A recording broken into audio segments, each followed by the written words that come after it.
ശ്രീ എന്താ കിടക്കുന്നില്ലേ? എനിക്ക് നല്ല ക്ഷീണം. സനു കിടന്നോ? എനിക്ക് കുറച്ചുകൂടെ ജോലി ബാക്കിയുണ്ട്.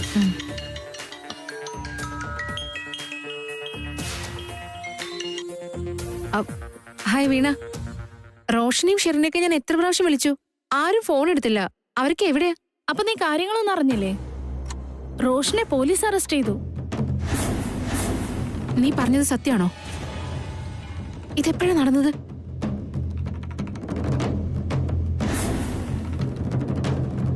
ശരി, ഞാൻ വിളിക്കാം. ശരി. റോഷൻ പിടിയിലായ സ്ഥിതിക്ക് ഇനി പോലീസ് എന്നെ തേടി വരും, അത് ഉറപ്പാ.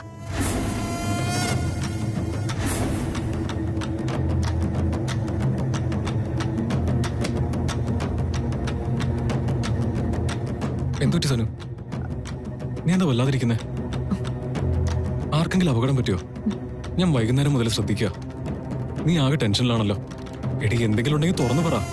അത് പിന്നെ എന്റെ ഫ്രണ്ട് വീണയില്ലേ, അവളുടെ ഹസ്ബൻഡിന് ഒരു ആക്സിഡന്റ്. അയ്യോ, എന്നിട്ട് എന്തെങ്കിലും പറ്റിയോ? ഹോസ്പിറ്റലിലാണ്, ഇപ്പൊ കുഴപ്പമില്ലെന്നാ പറഞ്ഞത്. നമ്മൾ പോവേണ്ട ആവശ്യം വല്ലതും ഉണ്ടോ? വേണ്ട, പോണ്ട കാര്യമൊന്നുമില്ല. എന്തെങ്കിലും ഉണ്ടെങ്കിൽ അവള് വിളിക്കും. ശ്രീനി പോയി ജോലി ചെയ്തോ, ഞാനൊന്ന് കിടക്കട്ടെ, നല്ല ക്ഷീണം.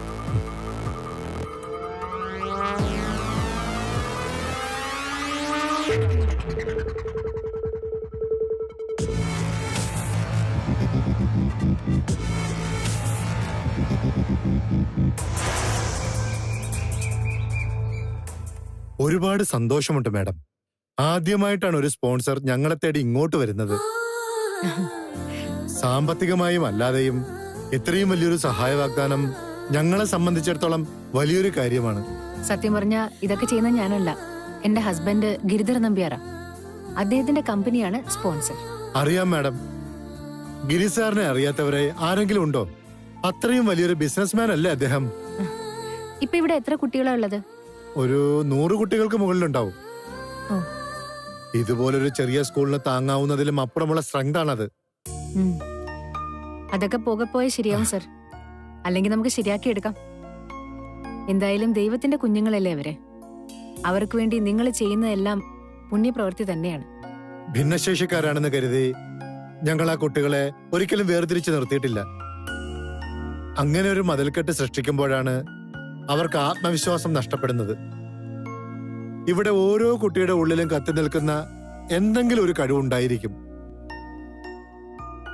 ആ കഴിവിനെ കണ്ടെത്തി അതിനെ വളർത്തുന്നതിലൂടെയാണ് അവനെ സമൂഹത്തിന്റെ മുഖ്യധാരയിലേക്ക് കൊണ്ടുവരുന്നത്. അതിനാണ് മാഡത്തിനെ പോലുള്ള സുമനസ്സുകളുടെ സഹായം ഞങ്ങൾക്ക് വേണ്ടത്.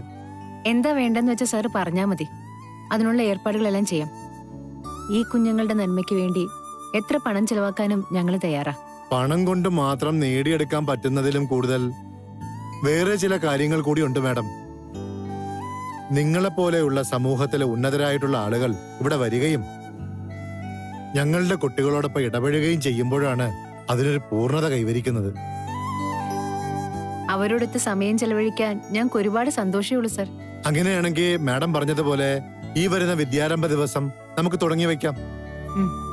വലിയ ലക്ഷ്യത്തിലേക്കുള്ള ആദ്യത്തെ ചുവടുവയ്പ്. അതെ, അത് തന്നെയാണ് ഞങ്ങളുടെയും താല്പര്യം. നമ്മുടെ ഈ പ്രയത്നം ഒരു കുട്ടിയെങ്കിലും സ്വന്തമായിട്ട് ജീവിക്കാനും കാര്യങ്ങൾ ചെയ്യാനും പ്രാപ്തനാക്കുന്നുണ്ടെങ്കിൽ അതിനേക്കാൾ വലിയൊരു സന്തോഷം വേറെ ഇല്ല സർ. എന്തായാലും ഈ വിദ്യാരംഭ ദിവസം ഞങ്ങളുടെ കുട്ടികളെ സംബന്ധിച്ചിടത്തോളം ഒരു ഉത്സവം തന്നെയായിരിക്കും.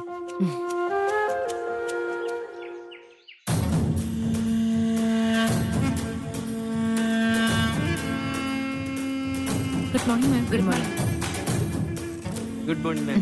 മോർണിംഗ്. Morning ma'am.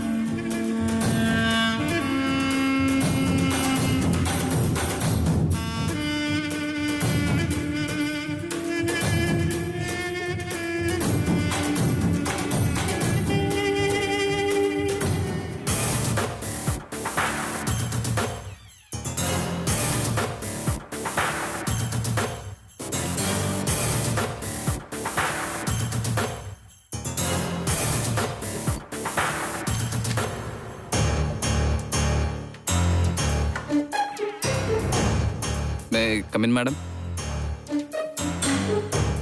എന്താ കാര്യം? എനിക്കൊരല്പം സംസാരിക്കാനുണ്ട്. കേൾക്കാൻ എനിക്ക് താല്പര്യമില്ല കിരൺ.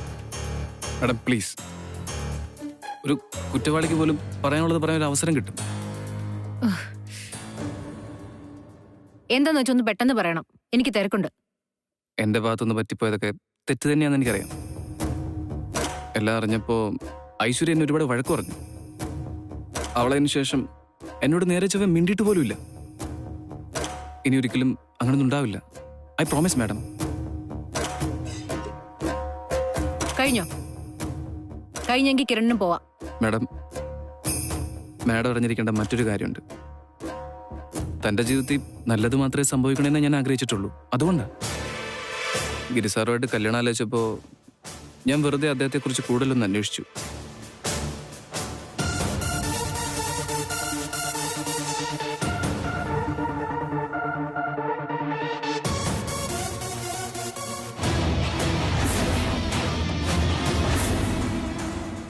അദ്ദേഹം വലിയ പ്രൊഫൈലുള്ള ആളാണെന്ന് എനിക്കറിയാം. എന്നാലും ഏതൊരു വലിയ മനുഷ്യൻ്റെ ജീവിതത്തിലും മറ്റുള്ളവരറിയാത്ത ചില ഏടുകൾ ഉണ്ടായി പോകാറുണ്ട്. Stop it. നിങ്ങൾ എന്തൊക്കെയാ പറഞ്ഞു വരുന്നത്? ആവശ്യമില്ലാത്ത ആളുകളെ കുറിച്ച് പറയുന്നത്. സോറി, സുമിയുടെ അല്ല മാഡത്തിൻ്റെ ജീവിതത്തിൻ്റെ കാര്യമാണ്ട എനിക്ക് അങ്ങനെയൊക്കെ ചെയ്യാൻ തോന്നിയത്. അന്നറിഞ്ഞ ചില കാര്യങ്ങൾ എൻ്റെ മനസ്സിനെ വല്ലാതെ ഡിസ്റ്റർബ് ചെയ്തു. അതാ ഞാൻ ഇപ്പോഴും കൺസേൺഡ് ആയത്. എന്ത് കാര്യങ്ങളോ? അതൊക്കെ പോട്ടെ. ഈ മാനസികാവസ്ഥയിൽ താൻ എന്ത് കേട്ടാലും എൻ്റെ മറ്റൊരു നുണയട്ടെ വിചാരിക്കും. എന്നോടുള്ള വെറുപ്പ് പിന്നെയും കൂടുമെന്നല്ലാതെ ഇല്ല.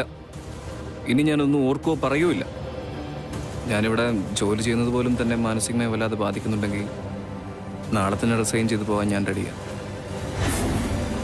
എനിക്കിപ്പോഴും വലുത് എൻ്റെ സന്തോഷവും സമാധാനം തന്നെ. നാളെ ഈ ഓഫീസിൽ എൻ്റെ അവസാന ദിവസമായിരിക്കും. യാത്ര പറയാൻ പോലും ഞാൻ ഈ സുമിയുടെ മുന്നിലേക്ക് വരില്ല. Kiran, just a minute. എല്ലാവർക്കും അവരവരുടെ സമാധാനവും സന്തോഷമൊക്കെ തന്നെയാണ് വലുത്.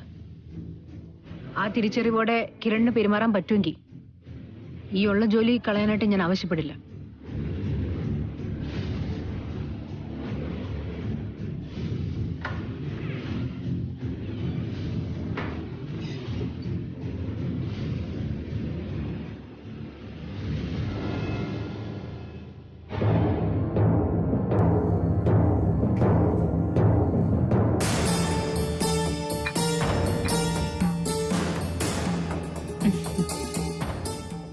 സനുവിന് ഉള്ളിവട ഇഷ്ടമാണെന്ന് പറഞ്ഞതുകൊണ്ട് ഉണ്ടാക്കിയതാ. കഴിച്ചു നോക്ക്. എന്റെ ഇഷ്ടങ്ങളൊക്കെ അമ്മയ്ക്ക് എന്ത് നല്ല ഓർമ്മയാ.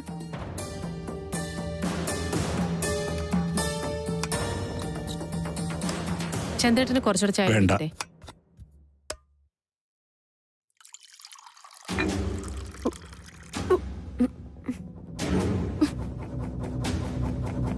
എന്തു പറ്റി മോളെ? തൊണ്ടയ്ക്ക് പിടിച്ചതാണോ? ആ ചായ എടുത്തു കുടിക്കേ.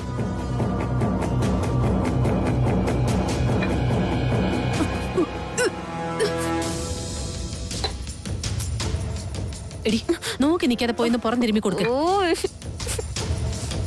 ചെല്ലേ ഒരു കഷ്ടം ഇത്. പെണ്ണിന്റെ ഒരു കാര്യം. നീ ഒന്ന് ചെന്ന് നോക്കുന്നിരേ. ഓ, ഇതങ്ങനെ ടെൻഷൻ അടിക്കേണ്ട കാര്യമാണെന്നൊന്നും എനിക്ക് തോന്നുന്നില്ല ചന്ദ്രേട്ടാ.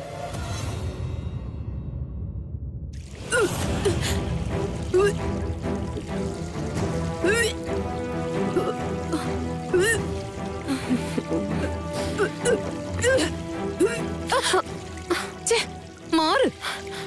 നിന്നെ ആരെങ്കിലും ഇങ്ങോട്ട് ക്ഷണിച്ചോ? ഇറങ്ങി പോവാൻ.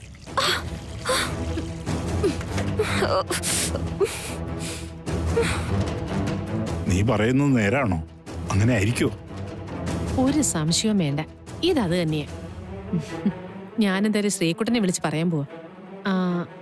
അല്ലേ വേണ്ട, വരുമ്പോ പറയാം. അതായിരിക്കും സർപ്രൈസ്. എന്തായാലും സാനിയോടുകൂടി ഒന്ന് സംസാരിച്ചിട്ട് ഒന്ന് ഉറപ്പിച്ചിട്ട് പോരെ ഈ ആഘോഷവും ബഹളവും ഒക്കെ. ചന്ദ്രേട്ടൻ ഇതെന്താ അറിഞ്ഞിട്ടാ? ഇനി ഉറപ്പിക്കാൻ ഒന്നുമില്ല. ഈ ഓക്കാനോ മരം പുരട്ടലും ഛർദിലും ഒക്കെ ഇതിന്റെ ലക്ഷണം. എന്താടി നീങ്ങി പോന്നത്? സഹായം ചെയ്യാൻ പോയ എന്നെ കടിച്ചു കീറാൻ വന്ന പിന്നെ ഞാൻ എന്ത് ചെയ്യും? നീ ഒന്ന് അങ്ങോട്ട് ചെല്ലുന്നിരേ.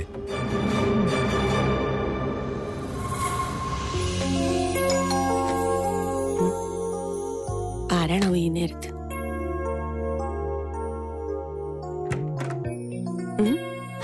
ഗിരിയോ? ദേ അക്കു, ആരാ വന്നിരിക്കുന്ന നോക്കിയേ. വാ.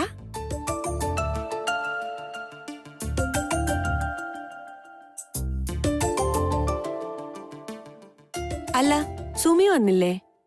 ഇല്ല.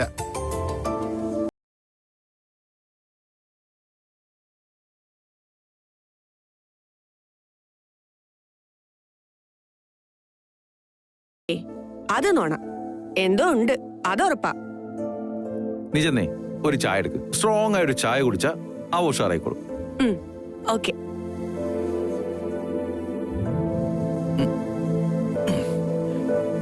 എന്താണ് വിഷയം? ഞാനാകെ കൺഫ്യൂസ്ഡ് ആണ് ആകാശേ. ഒക്കെ എന്റെ കുഴപ്പമാണോ അതോ സാഹചര്യങ്ങളുടെ കുഴപ്പമാണോ എനിക്കൊന്നും മനസ്സിലാവുന്നില്ല. നീ എന്നെയും കൂടി കൺഫ്യൂഷൻ ആക്കാതെ കാര്യം തെളിച്ചു പറ. എടോ, ഒന്നും അങ്ങോട്ട് ശരിയാവുന്നില്ല. ആക്ച്വലി ഈ സ്ത്രീകളുടെ സൈക്കോളജി എന്താ? അവരുടെ മനസ്സെങ്ങനെയാ പ്രവർത്തിക്കുന്നത്? ഓരോ കാര്യങ്ങളെയും അവരെത്ര ഡിഫറെന്റ് ആയിട്ടാ കാണുന്നത്. അതെ, അതൊക്കെ വളരെ ശരി തന്നെ. നിന്റെ പ്രശ്നം എന്താ അത് പറ. എടാ, എങ്ങനെയുള്ളവരോടാ അവർക്ക് സംസാരിക്കാൻ താല്പര്യം ഉണ്ടാവുക, സമയം ചെലവഴിക്കാൻ തോന്നുക? ഇനി നമ്മൾ അവരോട് എങ്ങനെയൊക്കെ പെരുമാറണം? എത്ര ചിന്തിച്ചിട്ടും എനിക്ക് അതൊന്നും ഒരു പിടിയും കിട്ടുന്നില്ല. എടാ, നമ്മൾ കൊടുക്കുന്നതല്ല അവരെ സന്തോഷിപ്പിക്കുന്നെങ്കിൽ പിന്നെ നമ്മൾ എന്ത് ചെയ്യണം? തമാശ അല്ല ഞാൻ പറഞ്ഞത്. ഒരു പാർട്ണറിൽ നിന്ന് അവരെന്താ പ്രതീക്ഷിക്കുന്നതെന്ന് എനിക്ക് സത്യമായിട്ടൊന്നും മനസ്സിലാവുന്നില്ല എന്ന്. എടാ,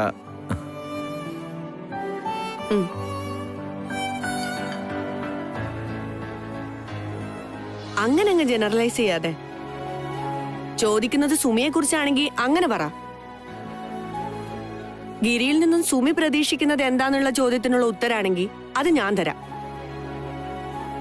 ആദ്യമേ ഗിരി പറഞ്ഞ ആ വാക്കുണ്ടല്ലോ, അതാണ് മാറ്റേണ്ടത്. അത് നാവീന്ന് മാറിയാ പോരാ, മനസ്സിന് മാറണം. വാക്കോ? എന്ത് വാക്ക്? പാർട്ട്ണർ എന്ന വാക്ക്. അതൊരിക്കലും ഗിരിക്കും സുമിക്കും ചേരുന്നതല്ല. സുമി ഗിരിയിൽ നിന്നും പ്രതീക്ഷിക്കുന്നത് ഒരു ഭർത്താവിന്റെ കരുതലും സ്നേഹവുമാണ്, അല്ലാതെ ഒരു പാർട്ട്ണറിന്റെ പെരുമാറ്റം അല്ല. അവൾ ആഗ്രഹിക്കുന്നത് ഒരു ഭാര്യയുടെ അവകാശങ്ങളാണ്, സ്വാതന്ത്ര്യങ്ങളാണ്.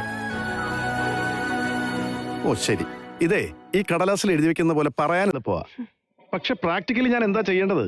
എനിക്കതാ മനസ്സിലാകാത്തത്. എന്റെ ആകാശേ, നീ കേൾക്കണം. എല്ലാ രീതിയിലും ഞാൻ സുമിതയ്ക്ക് വേണ്ടി ചെയ്യേണ്ടതെല്ലാം ചെയ്യുന്നില്ലേ?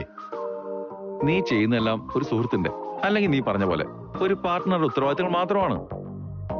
എടാ, നീ അവളുടെ ഭർത്താവായി മാറണം. നിങ്ങൾക്കിടയിൽ ഒരു നല്ല റൊമാൻറ്റിക് റാപ്പ് ഉണ്ടാവണം. എടാ, ഞാൻ അതിനെന്താണ് വേണ്ടത്? എന്റെ ഗിരി, ഇതൊന്നും അങ്ങനെ സ്പൂൺ ഫീഡ് ചെയ്ത് തരാൻ പറ്റുന്ന കാര്യങ്ങളല്ല. എന്നാലും ചില നുണുക്ക് വിദ്യകൾ വേണമെങ്കിൽ ഞാൻ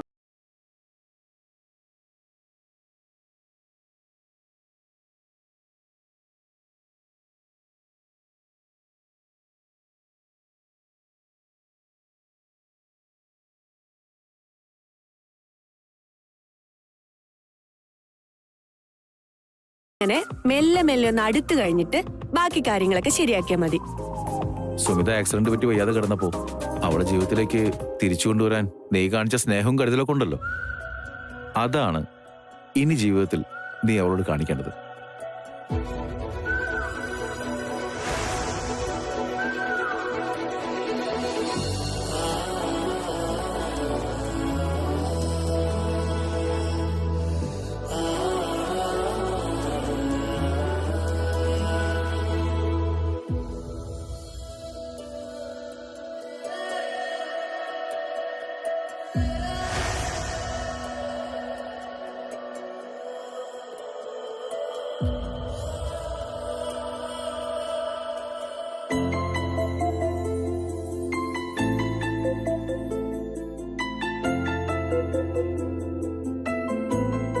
ഗിരി ഇതുവരെ ഇറങ്ങിയില്ലേ? ഒന്ന് വിളിച്ചു നോക്കിയാലോ? മാഡം, സാറിനെ എന്നെ അന്വേഷിക്കുന്നേ? എന്തോ അത്യാവശ്യമുള്ളത് കൊണ്ടാന്ന് തോന്നുന്നു. സാറ് നേരത്തെ പോയി. മാഡത്തിന് ഡ്രോപ്പ് ചെയ്യാൻ സാറിനോട് പറഞ്ഞിരുന്നു. വണ്ടി ഇറക്കട്ടെ മാഡം?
തലകറക്കോ മറ്റോ ഉണ്ടോ മോളെ?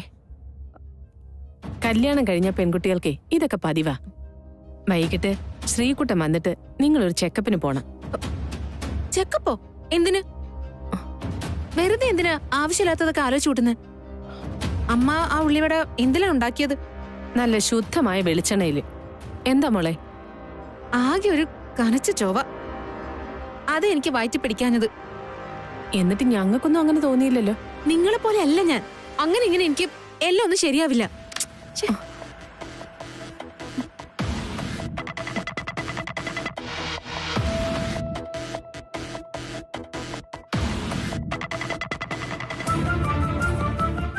ഞാൻ അപ്പോഴേ പറഞ്ഞില്ലേ, ഒന്ന് ഉറപ്പിച്ചിട്ട് മതി ഈ സന്തോഷ പ്രകടനം എന്ന്.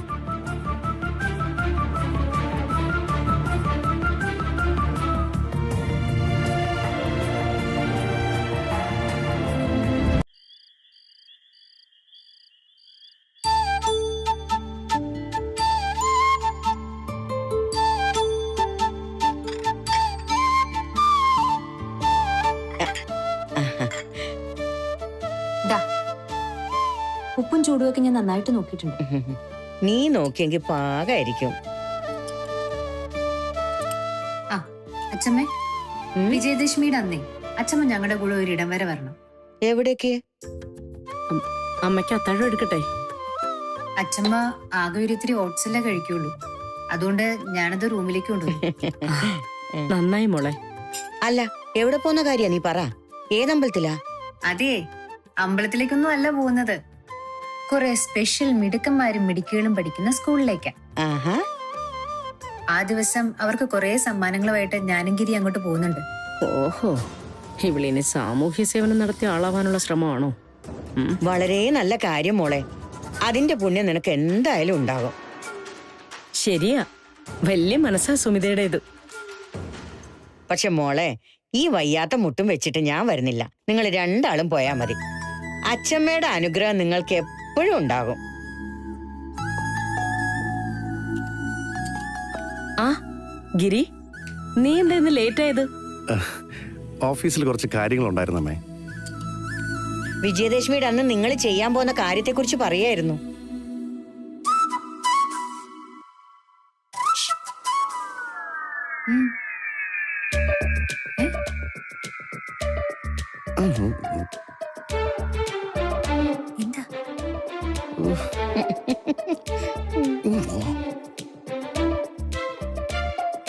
മോളെ ചെല്ലേ, അവൻ നിന്നെയല്ലേ വിളിക്കുന്നത്?